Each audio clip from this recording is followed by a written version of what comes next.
Senhor, irmãos. Amém? Pega a sua Bíblia.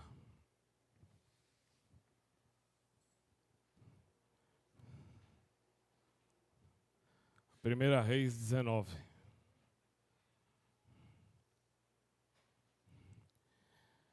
Aleluia.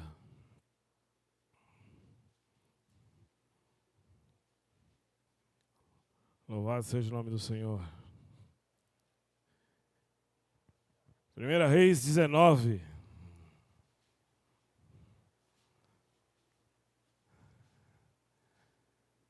Aleluia. Amém? Quem não achou, diga, estou procurando. Todo mundo achou? Aleluia. Versículo 8. Diz assim: Levantou-se, pois, e comeu, e bebeu, e com a força daquela comida, caminhou 40 dias e 40 noites até Horebe, o monte de Deus. E ali entrou numa caverna, e passou ali a noite. E eis que a palavra do Senhor veio a ele, e lhe disse: Que fazes aqui, Elias? E ele disse: Tenho sido muito zeloso pelo Senhor, Deus dos exércitos, porque os filhos de Israel deixaram o teu concerto, derrubaram os teus altares e mataram os teus profetas à espada, e eu fiquei só, e buscam a minha vida para tirarem. E ele lhe disse: Sai para fora e põe-te neste monte perante a face do Senhor. E eis que passava o Senhor, como também um grande e forte vento, que fendia os montes e quebrava as penhas diante da face do Senhor. Porém o Senhor não estava no vento. E depois do vento um terremoto, também o Senhor não estava no terremoto. E depois do terremoto um fogo, porém o Senhor também não estava no fogo. E depois do fogo, uma voz mansa e delicada. E sucedeu que, ouvindo-a, Elias envolveu o seu rosto na sua capa, e saiu para fora, e pôs-se à entrada da caverna.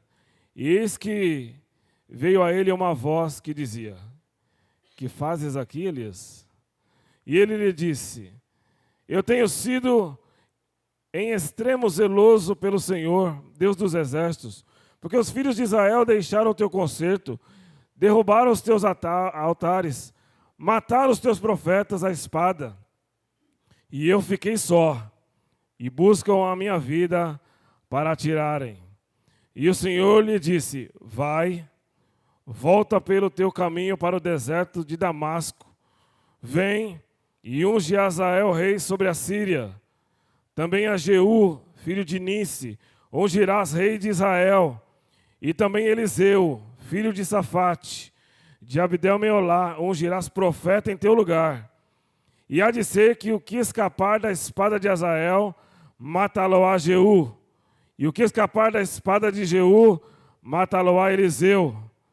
Também eu fiz ficar em Israel 7.000, todos os joelhos que não se dobraram a Baal, e toda a boca que não o beijou. Partiu, pois, Elias dali e achou Eliseu.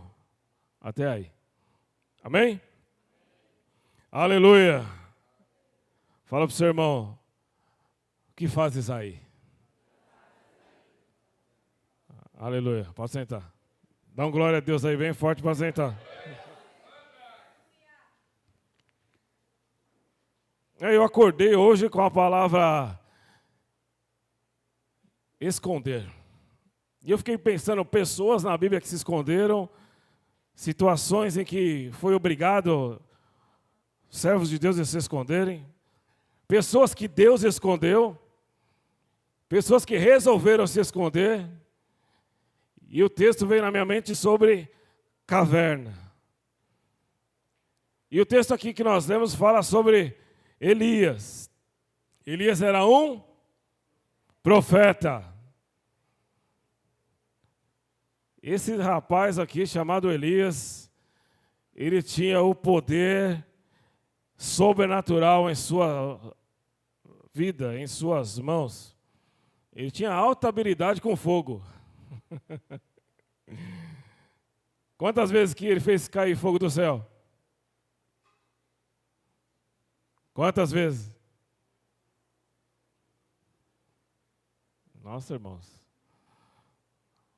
Vamos começar a aula de batismo. A Bíblia tem 1189 capítulos, 929 capítulos no Antigo Testamento, 260 no Novo. Existe 31.173 versículos na Bíblia. E o salmista, no Salmo 119, versículo 11, diz assim: escondi a tua palavra no meu coração, para eu não pecar contra ti. Lá no livro de Josué, no capítulo 1, versículo 11, 9, diz assim: não se aparte, 11, não se aparte da tua boca o livro dessa lei, antes medita nele de dia e de noite, e tenha o cuidado de fazer exatamente conforme está escrito. Então fará o Senhor prosperar o seu caminho e prudentemente te conduzirás. Você precisa, irmãos, despertar para a obra de Deus. Pare de se esconder. Fabiano falou um negócio aqui que eu quero dar uma consertada. Ele falou que venha do jeito que você está. Você só pode vir do jeito que você está, irmãos, trazendo o seu coração aberto diante de Deus. A gente canta o hino aqui, ó, eu não trouxe nada para a mesa. Não trouxe nada para colocar sobre a mesa, mas o texto continua do louvor. Mas eu trouxe uma fome e uma sede de ti. O que é que você trouxe para oferecer para Deus hoje? Será que você trouxe uma fome e uma sede dentro de você? Será que você tem vivido os dias na presença de Deus, querendo buscar e receber o melhor dEle? Será que você tem buscado a essência dEle? Hoje eu estava falando na aula de batismo sobre isso. Eu falei para eles, olha, até hoje, vocês não sabiam muita coisa. Mas a partir de hoje, tudo aquilo que é ensinado é exigido tanto por Deus quanto pelo diabo. Eles começam a ficar meio assustados com a aula, né? Mas essa é a realidade que acontece no mundo espiritual, irmãos. Nós precisamos estar atentos com as coisas que estão acontecendo no mundo. Nós precisamos estar atentos com as coisas que estão acontecendo ao nosso redor. Precisamos estar atentos às coisas que estão acontecendo dentro de nós. Precisamos estar atentos onde a nossa vida está sendo dominada. Será que quem domina a minha vida é o meu espírito? Será que quem domina a minha vida é a minha alma? Será que quem domina a minha vida é o meu corpo? Quem é que tem dominado dentro de você? Será que o que tem dominado a minha vida e a sua é a vontade de Deus ou a minha? É a vontade do Senhor ou a minha? É a minha dedicação a Deus ou a dedicação dele por mim? E o texto aqui ele fala sobre um profeta. Né? Pelo menos 3 vezes Elias fez descer fogo do céu. Não foi uma vez só, não. Se a gente tem uma dificuldade de fazer cair fogo do céu, ele tinha altas habilidades. E ele não tinha orações extensas. Ele não ficava 15 minutos orando. Ele não ficava horas orando. Ele só falava uma coisa: se eu sou servo de Deus, desça fogo do céu. E o que acontecia? Descia. O que isso quer dizer, pastor? Quer dizer que o poder, irmãos, não está somente em Deus. Ele depositou em mim e em você, para que você exercite isso. Foi a boca do profeta que determinou, não foi a de Deus.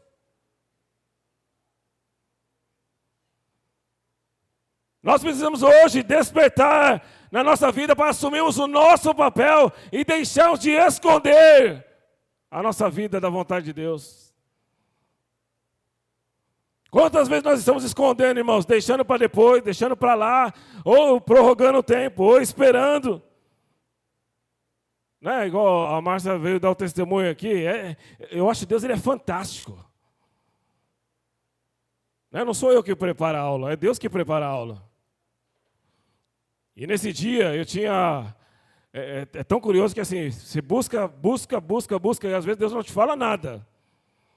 E eu cheguei na aula, Deus colocou no meu coração, pecado.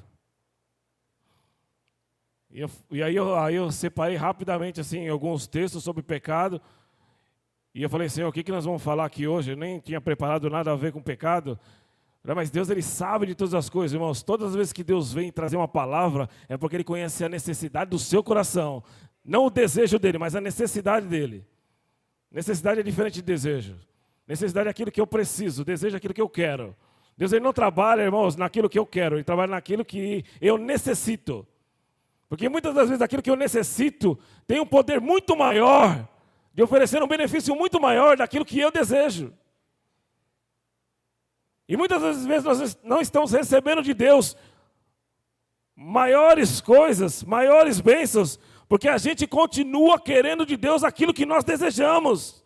E Deus veio te falar hoje, irmãos, que o mais importante é você receber aquilo que você necessita, porque o que você necessita tem o poder de transformar quem você é.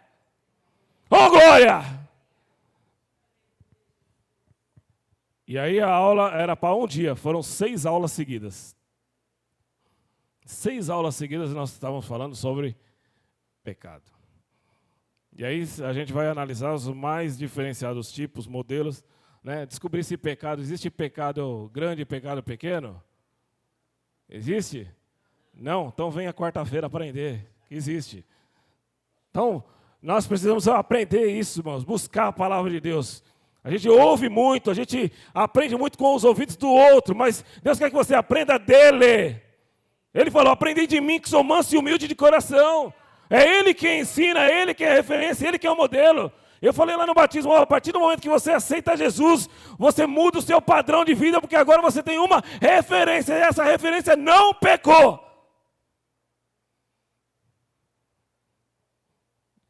E é legal, porque eu chego para eles assim, ó, eu posso pecar, irmãos? Não, não posso pecar. É unânime para eu falar. Posso pecar? Não, não pode pecar. Então por que eu peco? A gente peca porque... Aí tem um monte de justificativa, né? Aí eu falo, mas João falou lá no livro nas suas cartas, na 1 João 4, que aquele que é nascido de Deus não peca. Então se eu peco, eu não sou nascido de Deus? Eu gosto de colocar a minha aqui na cabeça deles. É para fazer nós exercitarmos a palavra. É meditar, saber o que Deus está querendo transmitir para a nossa vida. Sabendo qual é o objetivo que eu preciso alcançar. O que é que eu preciso desenvolver em mim para que a obra de Deus seja plena. Então, se você quiser saber essas respostas, venha quarta-feira, não perca. Tem que fazer a propaganda, né? Irmãos, no caso de Elias aqui, 3 vezes pelo menos ele orou. Uma vez, aliás, ele orou, as outras 2 ele nem orou. E desceu fogo do céu. Era uma pessoa de extrema intimidade com o Senhor. Uma pessoa diferenciada, a sua vida era diferenciada. Só que aqui ele se encontrava numa situação, né, talvez que ele já estivesse cansado. Né? Eu já ouvi falar que ele estava depressivo, eu não acredito em nada disso. Eu acho que o texto aqui retrata a situação. Às vezes nós estamos tão presentes com o Senhor, vivendo com o Senhor, e de repente uma situação deixa de atacar a minha espiritualidade e ataca a minha alma, né? E quando ataca a minha alma, a gente tem um processo doloroso, sofrido. É por isso que às vezes o perdão se torna algo dificultoso. Por quê? Porque não alcançou a minha vida na esfera espiritual, alcançou a minha vida na esfera da minha alma. E quando afeta a minha alma, afeta o meu sentimento, afeta as minhas emoções, afeta a minha capacidade de raciocinar, de pensar. E isso faz com que o processo, por exemplo, do perdão seja muito difícil, porque eu não quero que o Espírito mande. Né? Porque o Espírito manda o quê? Perdoe. Né? Mas a minha alma fala, não, está doendo. Não, eu preciso de algo mais. Não, eu preciso de tempo. Não, eu preciso disso, eu preciso daquilo, eu preciso daquilo outro. Irmãos, nós precisamos blindar a nossa vida de tal modo que Deus seja soberano nela. O problema é que muitas vezes nós estamos fazendo o quê? Nós estamos deixando a parte espiritual para depois. E estamos sendo conduzidos pelas nossas emoções, pelos nossos sentimentos, pelo aquilo que a gente acha. E a gente começa a ficar longe da presença de Deus, longe dos objetivos de Deus. E aí o que acontece? A gente vai parar na onde? Numa caverna. Eu fiquei pensando, o que tem numa caverna de bom?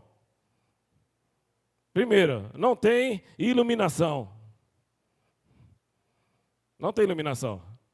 Esse tempo que não tinha lâmpada, né? Não tinha um celular que você liga a lanterna e... Né? Não tinha essa tecnologia, não tinha chegado ainda lá. Caverna é lugar de escuridão.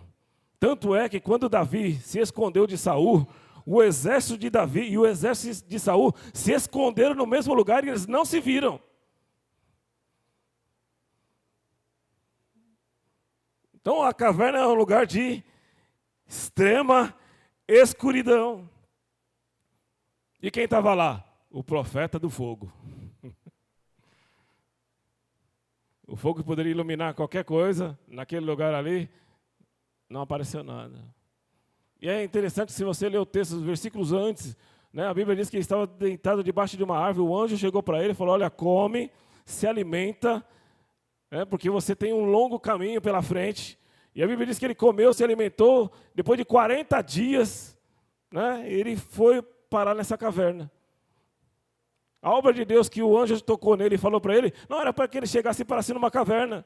Quando Deus me escolhe e te escolhe, irmãos, Ele não quer que você pare numa caverna. Ele não quer que você pare num lugar onde você não tenha visão. A caverna é um lugar que você não tem visão. É escuro demais para você ver. E aí sabe o que acontece? Você não tem a capacidade de reconhecer quem Deus é. No texto ele começa a seguir e fala para Elias, olha, saia para fora. Ele saiu? Não, ele permaneceu lá. Então veio um vento impetuoso, grande e forte. E ele continuou na caverna. Veio um terremoto, Deus abalou a estrutura do lugar. Ele continuou na caverna. Deus foi criando situações, irmãos, para tentar chacoalhá-lo, para que ele saísse daquele lugar. Mas ele continuou, porque a caverna é um lugar confortável para quem quer se esconder. Quando eu quero fugir, ninguém vai me achar lá. É um lugar escondidinho, separadinho, difícil acesso. Não era uma caverna qualquer, era uma caverna que estava num lugar diferenciado. Ela estava numa montanha, numa rocha. Mas aí a Bíblia diz que uma voz mansa e suave, Elias, que fazes aí? Deus hoje vem com a voz doce e suave, falando, igreja, que fazes aí? O texto fala que o anjo tinha encaminhado ele para uma grande missão. Qual era a missão que ele tinha recebido? Ele recebeu uma missão de ungir 3 pessoas. Ele ungiria 2 reis e ele ungiria 1 profeta. Mas sabe o que acontece, irmãos? Quando a gente vai para a caverna, a gente busca na caverna o quê? Isolamento. Ele se viu só, mas por quê? Não porque Deus o abandonou, não porque Deus não estava ao seu lado, não porque as pessoas não criam que ele era um homem de Deus, não. Ele se colocou na condição de estar só. Quando eu não quero fazer a vontade de Deus, irmãos, eu escolho ficar só. Deus deu uma missão para ele, você vai ungir um rei. É interessante que ele não foi ungir um rei só para Israel. Ele ungiu o rei da Síria.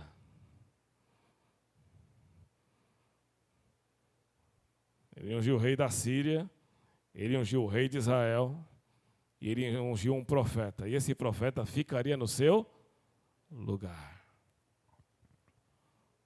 Mas a caverna é um lugar confortável. Eu fico ali tranquilinho. Ninguém vai me incomodar, ninguém vai me procurar lá. Ninguém vai pedir oração para mim lá. Ninguém vai querer nada de mim lá. Talvez nem Deus me ache lá, porque eu estou bem escondidinho na caverna. E na realidade, irmãos, não é isso que a Bíblia nos fala. A Bíblia diz assim que não existe nada encoberto diante dos seus olhos.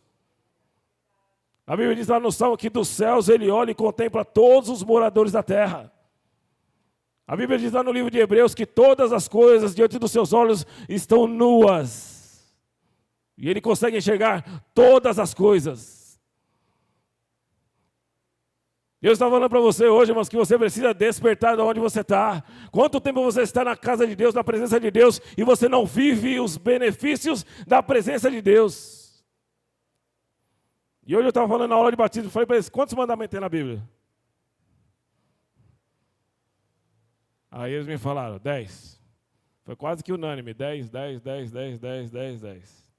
Aí eu falei para eles assim, falei, olha,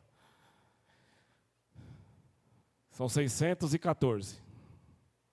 Tem 613 no Antigo Testamento e um no Novo Testamento. Aí o pessoal bem esperto, em vez de pedir o 613, né, vamos aprender o que tem no Novo, porque é um só, né, é mais fácil de aprender. E eu falei, olha, o 1 do Novo Testamento, ele é altamente complexo de se cumprir, mais do que todos os outros 613. Né? Até porque dos 613 que tem no Antigo Testamento, para quem não sabe, né, 289 são obrigações e deveres que eu tenho para com Deus. Mas 324 são direitos e benefícios que Deus deu para mim e que eu preciso receber. E muitas vezes eu não recebo porque eu não conheço, que eu não posso nem pedir porque eu não sei como pedir. Coisas que Deus já separou como herança para mim e eu não tenho recebido porque eu não sei que está lá. E às vezes o mandamento parece que assim, ó, Deus mandou, você tem que fazer, e você é obrigado a fazer. E na realidade, 324 são benefícios, direitos que Deus te deu para você receber, para desfrutar. Mas às vezes a gente fica na caverna dos 289, é muita coisa para fazer. Aí eu tenho que me libertar disso. Não, mas eu não quero, é gostoso, eu gosto disso, isso é legal. Eu não posso deixar para depois. E depois eu deixo as coisas de Deus, depois eu vejo o que Deus vai fazer, depois. A gente pode prorrogar, irmãos, o tempo que a gente quiser, pode procrastinar o tempo que a gente quiser, mas o dia da vinda do Filho do Homem não será procrastinado por causa de ninguém. Tem o dia e tem a hora estabelecida e acontecerá. Isso é um motivo de glória. Era um motivo de você estar aplaudindo e louvando o nome do Senhor por causa disso, porque Ele virá um dia para te buscar. Mesmo com as suas falhas, mesmo com os seus defeitos, mesmo com os seus erros, com as suas justificativas, Deus Ele virá para buscar a igreja que Ele escolheu. E aí eles perguntaram para mim, qual que é o mandamento, pastor do novo? Jesus disse assim, um novo mandamento vos dou, que vos ameis uns aos outros, como eu vos amei a vós.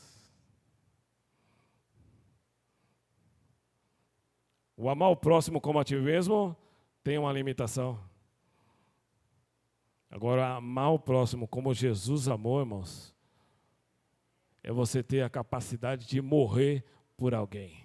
Você amar ao ponto de morrer por alguém. Aí eu até perguntei, alguém morreria por mim? Aí responderam, morreria, pastor.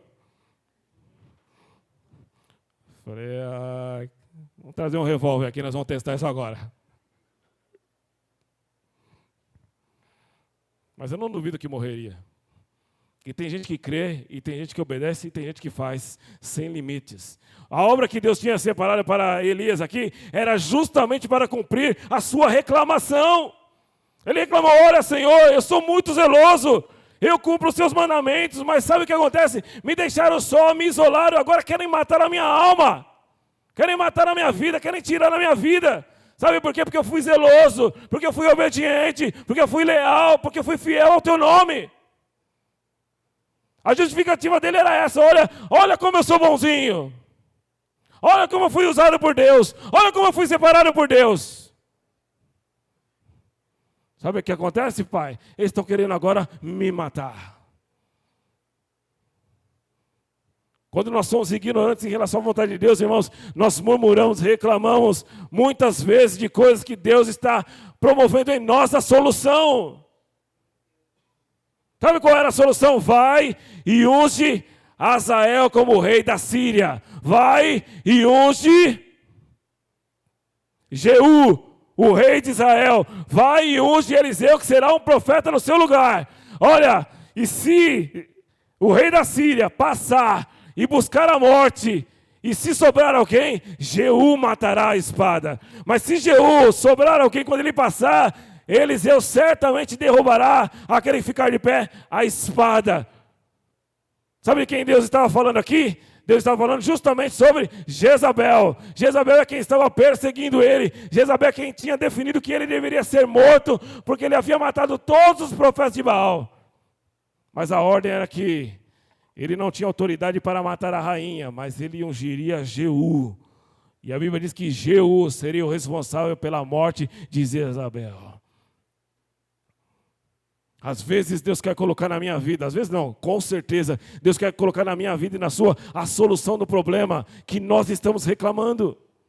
E sabe o que Deus quer? Que você saia hoje da caverna e vá fazer a vontade de Deus. Saia hoje de onde você está e vai fazer a vontade de Deus. Sabe o que é caverna, irmão? Vou traduzir bem simples assim, ó. Olha, sai da vida que você está, vai pregar o evangelho.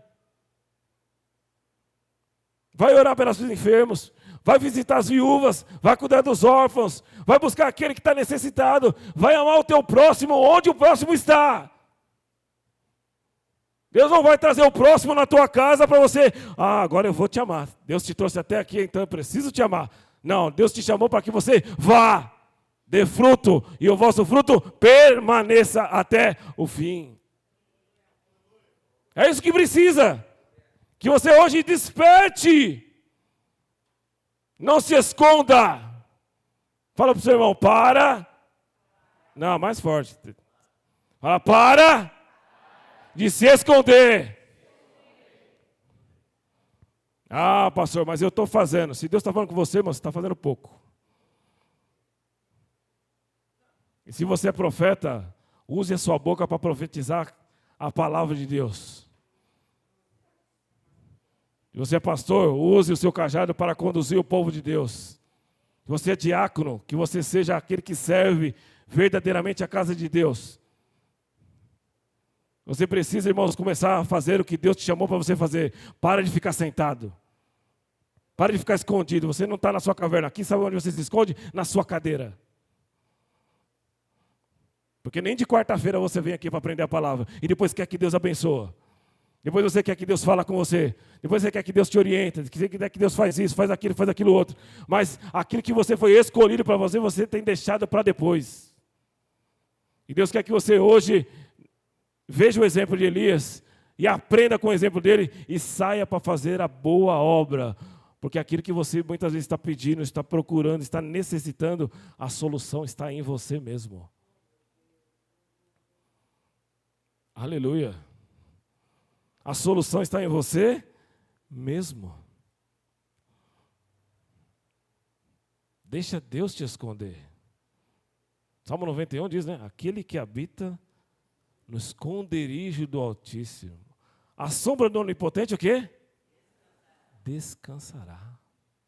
Quando Deus te esconde, você descansa. Quando você se esconde, você recebe trabalho. Então deixa Deus te esconder. Quando Adão pecou, o que Adão fez? Se escondeu. Dá mais trabalho se esconder, irmãos, do que obedecer. Se esconder, você tem que procurar um lugar. Você tem que ver se ninguém reparou naquele lugar. Você tem que ver se ninguém passa por ali. É muito mais difícil, muito mais trabalhoso do que você se sujeitar. É engraçado que a gente foge da presença de Deus, irmãos, das inúmeras circunstâncias. A Bíblia diz que Israel pediu um rei. E foi separado para Israel um rei chamado Saul. A Bíblia diz que quando foi analisado para que ele fosse escolhido como rei, foi dado para ele, olha, Saul, tu serás o rei. Sabe o que ele fez? Se escondeu. Ora, ele tinha sido escolhido para ser o rei. A maior autoridade, era aquele que daria ordem, todo mundo deveria obedecer. Todo mundo deveria sujeitar a sua ordem. Ele me esconde. Vai entendendo o que Deus quer falar. Deus dá uma missão para Jonas. Fala, Jonas, vai pregar na cidade de Nínive. Jonas faz igual Elias. Eu vou lá, cidade que mata profeta. Cidade que é desobediente. Cidade que é isso, que é aquilo, que é aquilo outro, que é aquilo outro. E ele vai fazer o quê? Se esconde. né? Ele é convencido, não vou entrar na história de Jonas, mas ele é convencido depois, e ele volta para fazer o quê? A solução que estava no problema dele estava com ele. Ele sai e prega para a cidade, 120 mil pessoas se arrependem e se convertem ao Senhor Jesus. O rei Davi, eu já falei que ele se escondeu, né, na caverna de Adulão.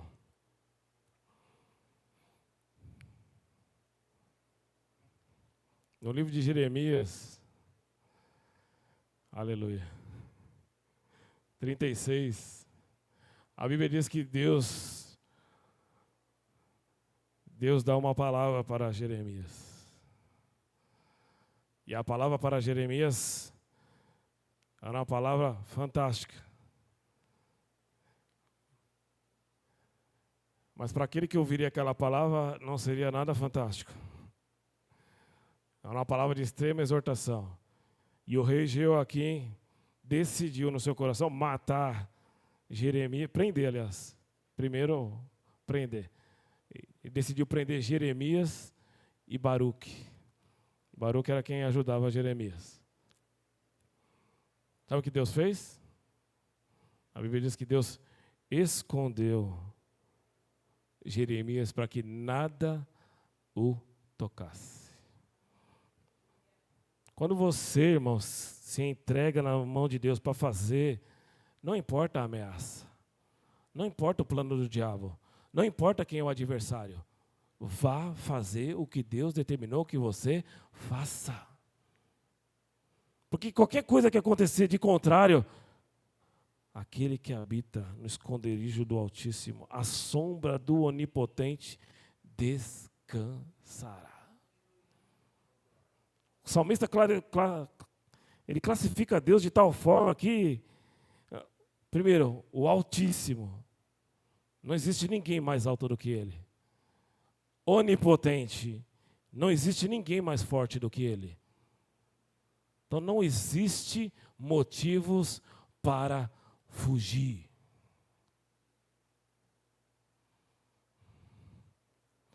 Aleluia. Não tem motivo para fugir, irmão. Ah, pastor, mas eu tenho medo. Ah, pastor, mas isso, pastor, mas aquilo. Irmãos, você está indo no nome daquele que é onipotente, onisciente, aquele que sabe todas as coisas, aquele que pode todas as coisas. Haveria alguma coisa impossível para o Senhor? Haveria alguma coisa impossível para o Senhor? Talvez você está aí perguntando, pastor, é porque você não sabe o meu problema.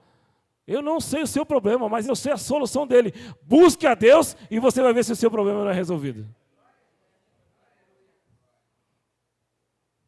O poder está em você, irmão. É isso que Deus quer que você entenda hoje.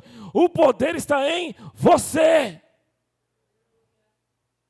Quando Elias foi levantado, a terra de Israel estava o quê? Totalmente fora. E a Bíblia diz que ele falou assim, olha, não choverá durante 3 anos e meio pelo poder da palavra de Deus. Não, pelo poder da minha palavra. E sabe o que aconteceu? Não choveu durante 3 anos e meio.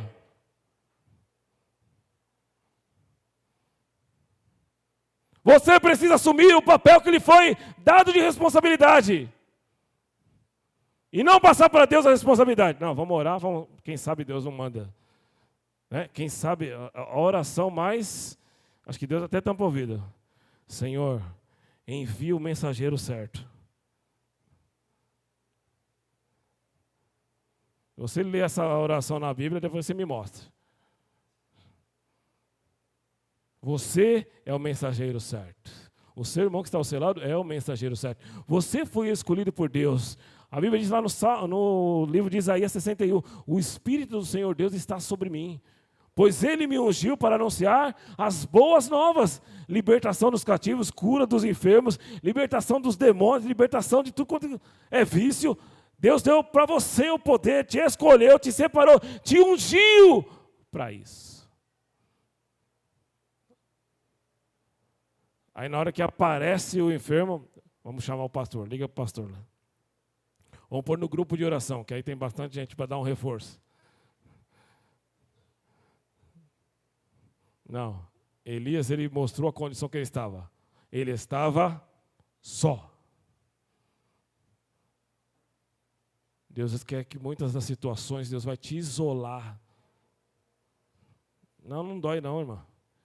Deus vai te isolar para que você não tenha mais justificativas, para que você não tenha mais apoios, para que você não tenha conselheiros, para que você não tenha pessoas que te carreguem.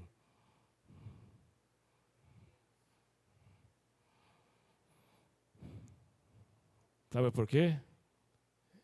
Ele quer te carregar. Ele quer te segurar. Eu te tomo pela tua mão direita e te digo, não temas que eu te ajudo. Não mostre para ele impossibilidades, irmão, porque para ele não existe nenhuma impossibilidade. Não mostre que você é bonzinho, que você é legal, que você merece ser abençoado por isso, porque você não merece. Ninguém merece. É por isso que Jesus morreu na cruz. Porque o dia que ele morreu na cruz, ele falou, ninguém aqui merece. Mas por causa do meu nome, todos agora merecem. Ele escolheu a cruz por você. Às vezes nós escolhemos o quê? O caminho que conduz à cruz. Às vezes a gente é aquele que está do outro lado. É mesmo, falou demais, olha, é isso, olha. Até parece que Deus usou para falar isso, olha aquilo outro. E na realidade, irmãos, tudo aquilo que precisava ser feito, foi feito por Ele na cruz. Ele precisa apenas que você, irmãos, assuma qual é o seu papel. Para que você está aqui? Eu perguntei para eles lá no batismo, para que você quer batizar? Primeira resposta que vem assim, porque eu preciso mudar de vida. E eu falei, então você está na aula errada. Ninguém muda de vida no batismo. A Bíblia diz assim, se alguém está em Cristo, nova criatura é. As coisas velhas já passaram, tudo se fez novo. É em Cristo que as coisas mudam. Quando eu aceito Jesus é que as coisas mudam. É que eu aceito o meu propósito, é que eu aceito o meu chamado. Eu aceito aquilo que foi definido para a minha vida. Eu aceito aquilo que eu preciso cumprir, independente do que seja. Eu preciso ir. Hoje a igreja tem sofrido muito, irmão. Sabe por quê? Que a igreja não tem feito o papel de ir. A gente quer que o outro vá. A gente quer que a rede social vá. Hoje a gente vai fazer evangelismo virtual. Então, todo dia eu vou colocar um versículo aqui no meu status do WhatsApp, vou colocar aqui no meu Instagram, vou colocar uma palavra aqui no Facebook, eu vou colocar aí no LinkedIn, e eu vou buscando todas as redes sociais para promover a palavra. Amém. Glória a Deus por isso. Mas e o ID? E o I? A obra de Deus, irmãos, não é vai palavra. É você vá. Você é a palavra viva de Deus. Foi isso que Paulo disse. Não adianta eu pregar, eu anunciar. Eu sou o testemunho que mostra quem é a palavra que Deus enviou para o mundo. Esse é o meu testemunho. Essa é a minha vida. Essa é a minha bandeira. E as pessoas vão reconhecer a Cristo através de mim. Não é através de palavras. Se for no YouTube, hoje tem um monte de palavras. Tem autoajuda. Parei ontem no Farol. Estava indo aqui na Vila do Estado. Parei no Farol. Foi até engraçado. Eu não escuto música. É bem raro isso. Então aí o carro todo em silêncio. De repente eu parei do lado de um Palio. Aí o vidro dele estava até a metade, meio aberto. E tinha um rapaz lá, e o rapaz estava assim, mexia, coçando, e coçava a cabeça e mexia. E no rádio estava assim, e você que precisa de uma ajuda, e você que está sofrendo. E eu falei para a Fabiana, nossa, ele está na autoajuda já. Ele já está na apelação da necessidade. Pôr no rádio, dirigir no carro, para a necessidade de uma autoajuda. Era algo que ele estava sofrendo e ele não tinha ninguém para ajudá-lo ali. Pena que o farol abriu e não deu tempo. Mas são oportunidades, irmãos, que nós, como servos de Deus, estamos deixando passar. E não é tempo de nós deixarmos passar. Não é tempo de nós esperarmos as coisas de Deus acontecer. Nós, como igreja, é que fazemos as coisas de Deus acontecerem. Deus não vai pisar aqui na terra de novo, irmãos, para fazer a obra que Ele escolheu eu e você para fazer. Ele não deu essa obra para que os anjos preguem. Ele não deu essa obra para que o Filho de Deus pregue e não seja reconhecido por isso. Pelo contrário, Ele escolheu eu e você para que o reino de Deus seja estendido, multiplicado, acrescido de almas. E Ele precisa que você comece a buscar a Deus de verdade, irmão, para reconhecer qual é o projeto de Deus. É só você parar para pensar qual é o projeto de Deus para a sua vida.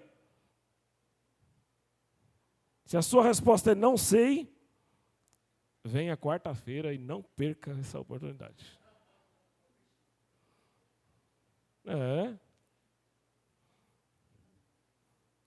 A Bíblia diz que a fé vem do ouvir, e o ouvir da palavra de Deus. Se você não ouve a palavra, é isso que está acontecendo com a sua vida, falta fé.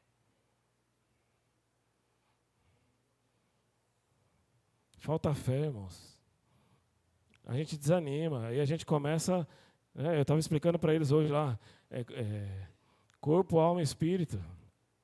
O que é que controla a sua vida?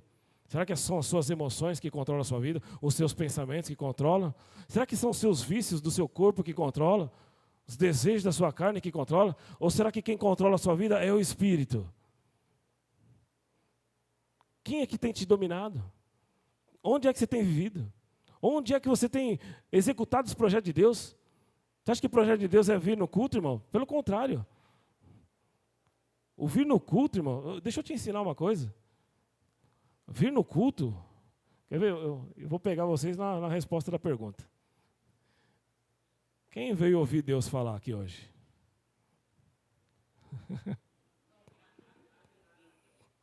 Olha o medo, Jesus. Só uma corajosa falou ali. Irmão, culto não é para Deus fazer nada. Culto é para você fazer tudo por Ele. A Bíblia diz que, só para você ter uma ideia, a Bíblia diz que para você ir falar com o profeta, não era nem com o sacerdote, com o profeta, você deveria apresentar diante dele uma oferta. Não estou falando de dinheiro, tá? Antes que pensem, não, estão pedindo dinheiro, não. É oferecimento. Para você chegar diante do profeta, para você chegar diante do sacerdote, tinha um átrio, você precisava se lavar, você precisava oferecer um sacrifício do seu pecado para você chegar limpo diante do altar. E você só ficava no átrio. Para chegar na presença de Deus, tinha dois passos ainda. Tinha que ter luz no seu caminho. Tinha um candelabro lá. Devia ter na vida do sacerdote o pão para matar a fome do próximo. Por isso que tinha pão lá. E que tinha que ter um incenso, para que a vida daquele que entrasse naquele lugar chegasse diante de Deus com um cheiro suave, agradável. Depois disso, ainda tinha mais um lugar. Aí tinha um lugar chamado Santíssimo, que era onde a presença de Deus se manifestava. Para entrar lá, precisava ter uma roupa diferente.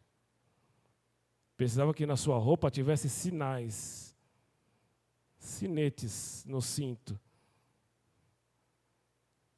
Precisava que a sua conduta fosse diferenciada. E isso só ocorreria uma vez no ano. Sabe o que acontece hoje?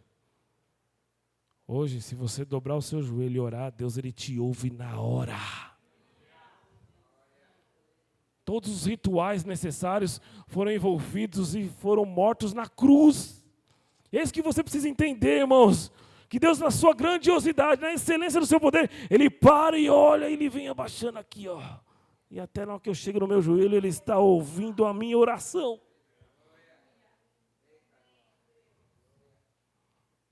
Ele não abandona ninguém, irmãos. Ele não deixa ninguém para depois. Ele não deixa a obra dele para depois. Ele podia ter falado para Jesus, não, espera mais um pouquinho. Deixa morrer mais um bando de pecador aí.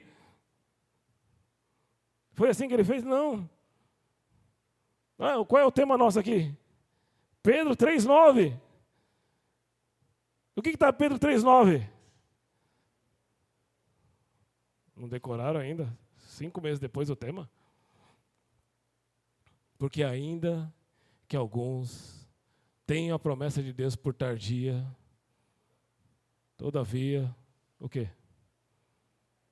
Deus, ele nunca tarda, porque ele espera que todos aqueles que o conhecem cheguem ao arrependimento. Se ele quisesse que eu e você, irmãos, parasse pelo meio do caminho, ele fala, Jesus, vai logo, pega o que deu e vamos. É assim que ele faz? Pega o que deu e vamos? Não, ele separa a nossa vida. Ele prepara a nossa vida. Ele sempre dá uma opção de conserto para a nossa vida. Ele dá uma opção de salvação para a minha vida. Ele dá uma opção de santificação. Ele dá uma opção de mudança. E eu preciso começar a fazer o quê? Mudar. É preciso mudar, irmão. O pastor falou aqui, ó, Deus quer movimentar. Deus, ele quer movimentar. Mas ele precisa que o movimento seja com pessoas que não estejam sentadas nem paradas, mas que estejam dispostas a fazer a obra dele.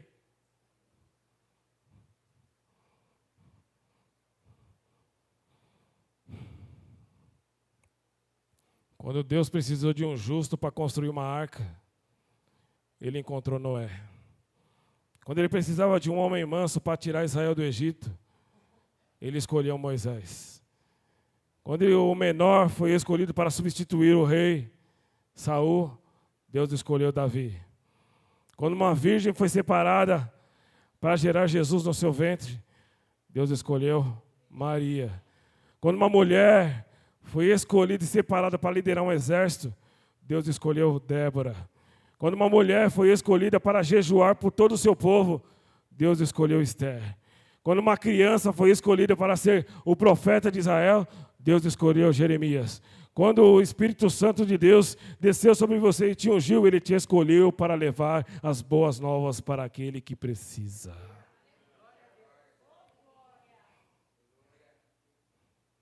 Mesmo quando eu me escondo, eu li aí para vocês, Deus, ele te procura.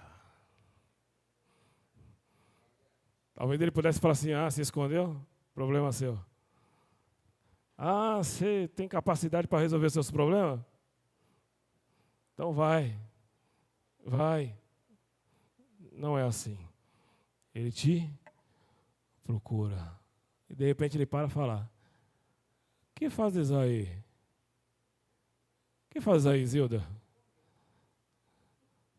Sai da cortina aí, larga o bandô e vamos para a obra. Olha que eu não conheço muito, hein?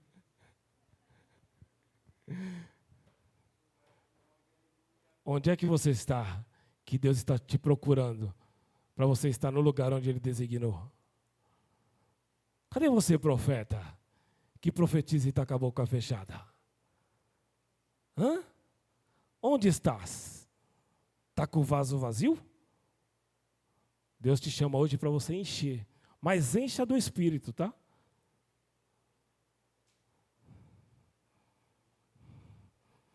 Primeira Coríntios 1, 27 diz assim, mas Deus escolheu as coisas loucas deste mundo para confundir as sábias. E Deus escolheu as coisas fracas deste mundo para confundir aquelas que são fortes.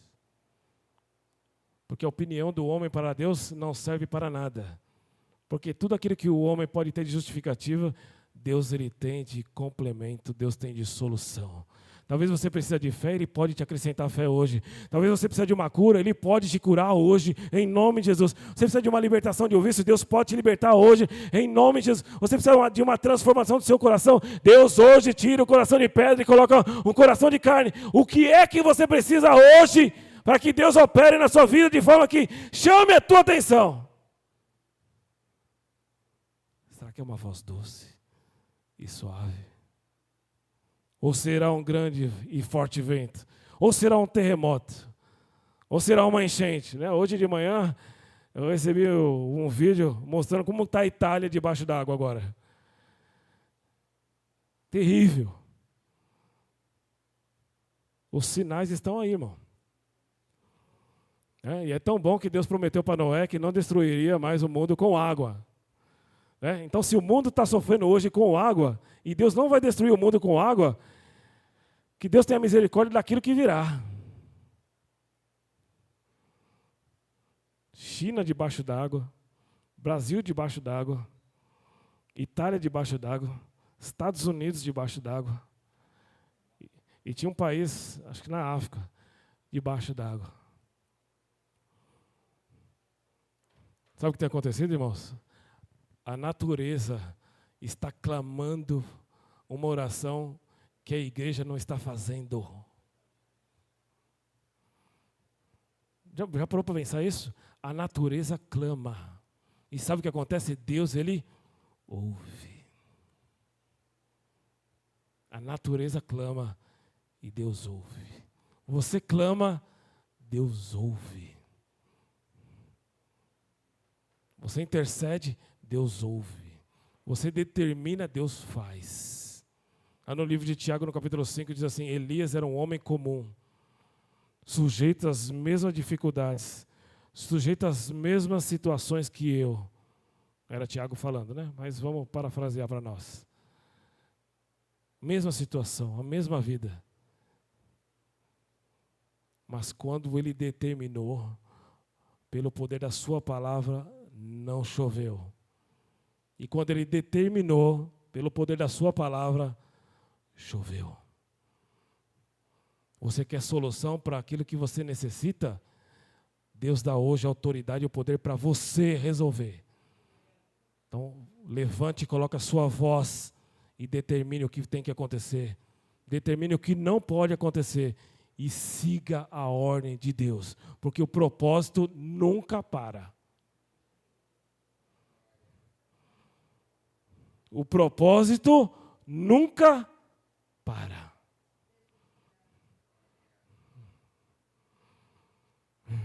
Meu Deus. Vou te dar um conselho. Deus.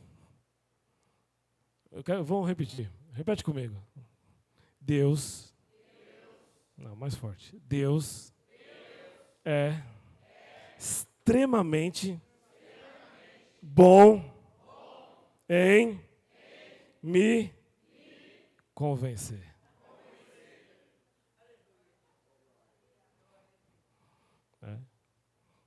O Espírito Santo está dentro de você aí, é Ele que convence. Deus enviou Ele para fazer isso, convencer você do pecado, da justiça e do juízo de Deus.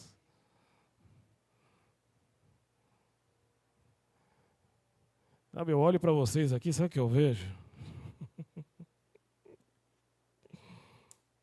Eu tenho misericórdia. Eu lembrei de... Eu vi vocês aqui sentados, olha só. Eu vi vocês aqui sentados, eu me lembrei de 1 Samuel 17, é como se eu estivesse lá. Quando Davi chegou, ele olhou e o exército de Deus estava assim, sentado.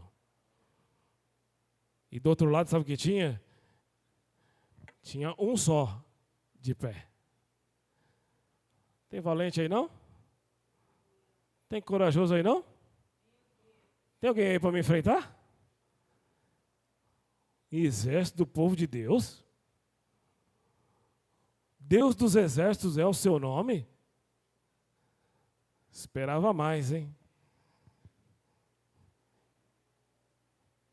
E aí sabe como é que foi isso? Segunda, de manhã e de tarde. Terça, de manhã e de tarde. Quarta, de manhã e de tarde. Quinta, de manhã e de tarde. Sexta, de manhã e de tarde. Sábado, de manhã e de tarde. Domingo, de manhã e de tarde. Passou quanto? 7 dias. Não, ele ficou 40 dias desafiando o povo de Deus. Mas sabe o que acontece? Chegam lá sem nada.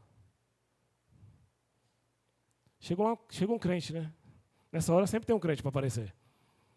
Alguém lá no exército estava falando, Senhor, envia o mensageiro certo aí. Tenho certeza. Talvez era o próprio Saul.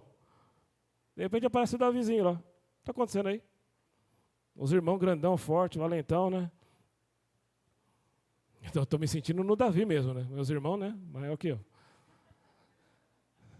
Bem mais forte também. Chega lá e fala, não. Quieto. Tamanho do cara. Realmente, ele é grande.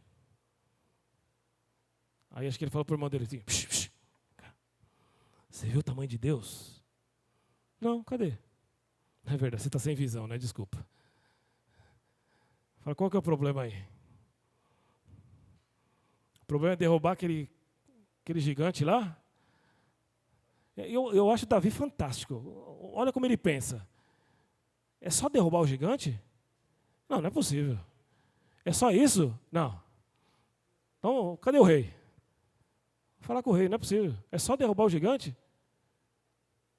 Chega diante de Saul lá. Saul acho que olha para ele e fala, você? Ixi, você precisa de uma armadura pelo menos. Uma espadada aqui. Se der uma cabeçada, ó, pensa, só a lança dele precisa de 4 para carregar. Só a espada pesa 70 quilos. Fala, não, mas eu não estou preocupado com isso não. Eu só vim aqui te fazer uma pergunta, rei. O que eu vou ganhar se eu derrubar ele? O que eu vou ganhar se eu derrubar ele? Se você ler o texto, vai ver que ele pergunta 3 vezes. O que eu vou ganhar? O gigante para o crente não é obstáculo. Vou falar de novo. O gigante para o crente não é obstáculo. O obstáculo para o crente é levantar, porque sentado é difícil. Sentado trava a coluna quando levanta. Dói o ciático. Dói o asiático até. Porque às vezes começa aqui em cima e vai até lá embaixo, lá, você não para. Outro dia me falaram, né? Eu estou com dor no asiático. Falei, nossa, deve ser grave então.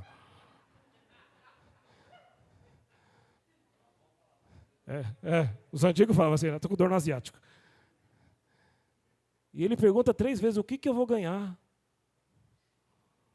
Entende a visão de quem serve a Deus, irmão? Quem serve a Deus não está preocupado com o desafio do inimigo. Está preocupado com a recompensa. Não está preocupado com o tamanho, não está preocupado com a força, não está preocupado com o armamento, não está preocupado com nada. Quem tem Deus não tem medo. Quem tem Deus não tem limite. Quem tem Deus não volta para trás. Quem tem Deus não larga a mão do arado. Quem tem Deus abre sua boca e profetiza. Quem tem Deus cumpre o ide. Quem tem Deus obedece às ordens do Pai. Aleluia! Quem tem Deus vai, irmão. Quem tem Deus vai. É por isso que a ordem de Jesus é bem clara. Ide! Não é para ficar sentado, não é para ficar parado, não é para cultuar na igreja. É para você ser o responsável por que o mundo seja cultuado por Deus. Cultuado para Deus, aliás. Você tem que abrir altares. Se você lê no Antigo Testamento, né, a palavra testamento significa aliança. No Novo Testamento a gente sabe, a aliança do meu sangue foi a aliança que Jesus fez na cruz. Qual foi a aliança do Antigo Testamento? A gente nem consegue definir porque teve 13 altares que foram levantados por homem de Deus, onde marcava a presença de Deus, onde eles passavam. E Deus quer saber de você hoje, onde você passa, como é que tem sido a marcação da minha presença.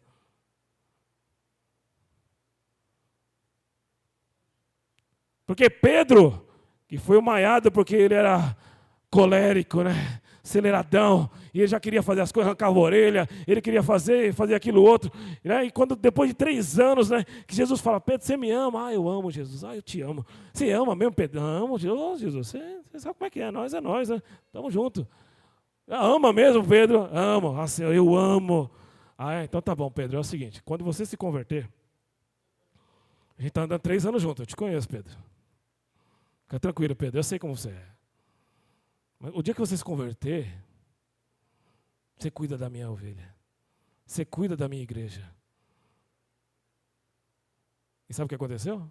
Onde ele passava, a sombra dele curava. Era a sombra de Jesus que curava? Era a oração de Pedro que curava? Não. Foi a oração de Elias que desceu fogo do céu? Não. O poder que Deus separou no céu e deu para você é quem tem que agir.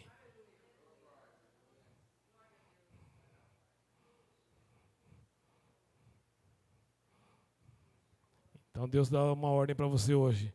Exercite o dom que há em ti. A sombra não tinha poder nenhum, irmão. Passa a sombra aqui, não faz nada. Mas o que ele tinha nele transcendia o que estava no seu corpo. Essa é a excelência que acontece. A gente vive sempre na necessidade. Sempre pedindo para Deus.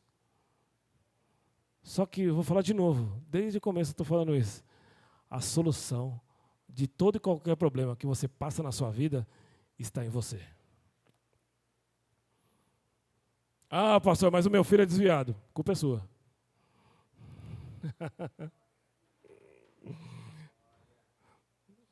Vou jogar um pezinho em você. Eu estou brincando, irmão. Não é que a culpa é sua. O poder da solução está em você. Não, o poder de você chegar e falar para o diabo, diabo, aqui é o seu limite, acabou. A partir de hoje é vida nova, a partir de hoje você não tem poder. Mas ele vai vir te enfrentar e você vai resistir. Porque a Bíblia diz assim, sujeitai-vos, pois, a Deus, resistir ao diabo e ele fugirá de vós. Ele não tem poder para permanecer te afrontando até o fim, mas se você se posicionar, Deus enfica a sua bandeira e ninguém vai ultrapassar o limite que Deus estabeleceu. Você precisa viver isso, irmão. Parar de esperar soluções de outras pessoas. Deus colocou a solução em você. Elias, que fazes aí hoje da caverna? Saia para fora. Porque Deus tem uma missão que você precisa cumprir. E tem 7.000 para te ajudar. Determine, irmão.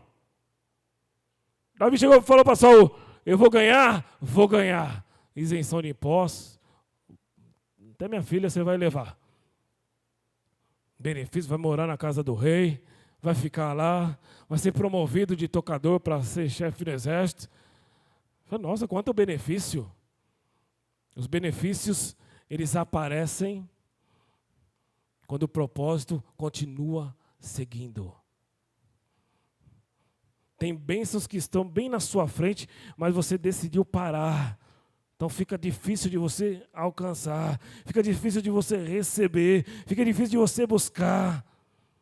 E Deus está me falando aqui claramente, ó, eu vi como se fosse um caminho no interior, assim, de terra. E aí tem vários presentes, assim, ó. Várias caixinhas de presentes, como se fosse de Natal. Vários, assim, ó. E as pessoas tentam e não conseguem pegar, porque está parado, mas o caminho está bem na frente. Deus te convida hoje a seguir o caminho, porque o que Deus tem para nós, irmãos, são coisas maravilhosas. Deus não chamou ninguém para não fazer nada. Deus não chamou ninguém para ficar sofrendo, largado, isolado. Pelo contrário, a Bíblia diz que Deus enviou o seu Filho para que o mundo fosse salvo por Ele. Deus deu para você e para mim, irmãos, a oportunidade de morar com Ele para sempre no céu. Quer melhor coisa do que isso? Quer melhor coisa do que isso? E eu vou acabar com uma coisa que eu falei na aula de batismo. Eu gosto da aula de batismo porque ela rende muito fruto. Principalmente em mim. Por isso que eu gosto da aula de batismo. Porque eu aprendo mais do que eu ensino. E eu fiz uma pergunta para eles. O inferno existe? Primeiro ficou esse silêncio aqui.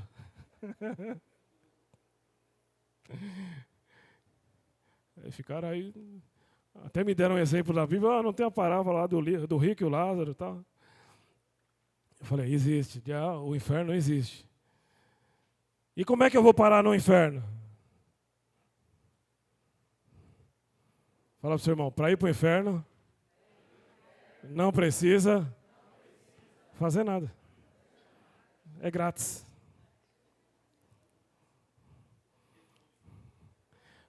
Mas para ir para o céu, a Bíblia diz que o céu, ele é ganho a força. Não é a força do seu braço, é a força do poder que Deus colocou dentro de você. Quer ver a sua casa mudar? Empenhe a sua palavra. Quer ver sua família mudar? Empenhe a sua palavra. Quer ver a sua vida ser transformada? Empenhe a sua palavra. Garanta ela, né? Empenhe. Davi falou, eu vou lá. Ah, coloca a armadura. Não preciso de nada. Porque aquilo que eu preciso já está comigo. Aquilo que eu preciso já está comigo.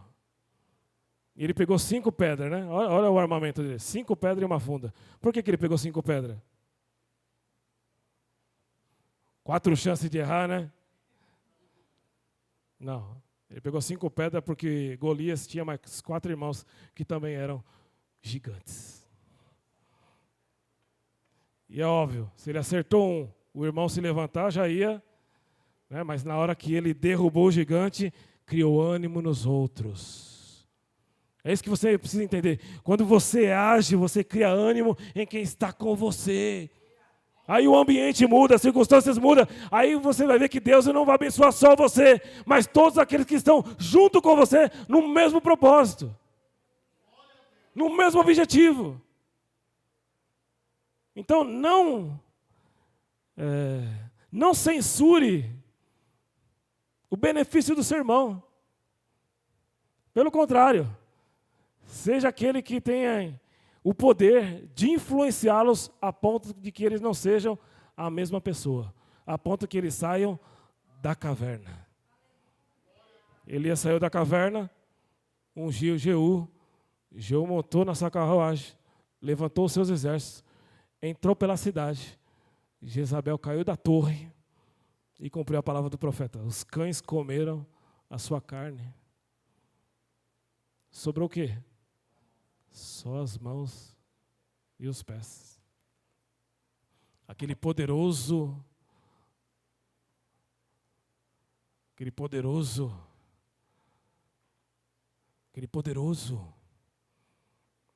estava lá no chão. Os cachorros tinham mais domínio e poder e autoridade do que ela no final. Quer solução para a sua vida? Empenhe a sua palavra. Quer solução para a sua vida? Não deixe o propósito morrer no meio do caminho. Quer solução para a tua vida? Não largue mão do arado. Quer solução para a tua vida? Ouça as coisas que vêm do alto, não de quem está do lado. Quer solução para a tua vida? Olhe para o alto. É lá que vem. Quer solução para a sua vida? Pare de se esconder hoje. Porque se precisar de algum esconderijo, aquele que habita no esconderijo do Altíssimo, a sombra do Onipotente descansará.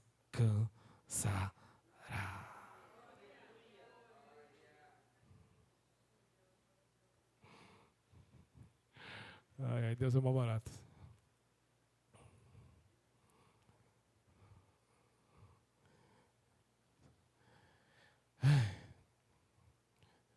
Não peça férias. Tá? Deus falou isso para mim aqui. Não peça férias. Deixa ele te colocar de férias. Tá? O período aquisitivo na empresa são 12 meses. O dele, às vezes, é uma semana só. Às vezes a gente escolhe descansar no momento que é para lutar. Então lembre do salmista. Aquele que habita no esconderijo do Altíssimo, a sombra do Onipotente, descansará. Amém? Deus abençoe em nome de Jesus.